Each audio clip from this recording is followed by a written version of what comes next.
ভোর 5:30টার দিকে এসে গ্যাসের নিকে এত যে যানজট গ্যাসই তো পাওয়া যায় না।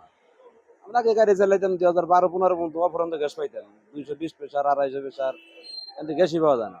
মনে করেন এই দিনে 2-3 বার গ্যাসের লিগে আগুন লাগে, প্রেশার থাকে না, যেটুকু কামাই ওটুকু আমাকে দিন চলা খুব কষ্ট হয়ে যাচ্ছে গ্যাসের কারণে। রোজগার একবারে ড্যাম, কোনোদিন বাদ জোটে কতদিন জোটে না, এই সমস্যা। কারণ আমাদের তো নিজের গাড়ি না, ভাড়ার গাড়ি, দিন গেলে ভাড়া দিতেই হবে। ভাড়া দিয়ে টিয়া দেখা যায় লাস্টে সময়তে কিছু নিয়ে যাই, সময়তে নাই, এরকম অবস্থা। তারপর আপনার প্রেশার কমে যাচ্ছে, আবার আমরা উঠাচ্ছি প্রেশার, আবার দিচ্ছি গ্যাস।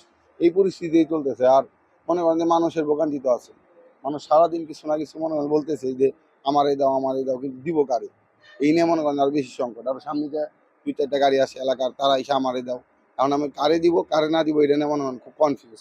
যেমন আপনি গ্যাসই নাইলেন, আমরা দিব কারে, ঠিক আছে।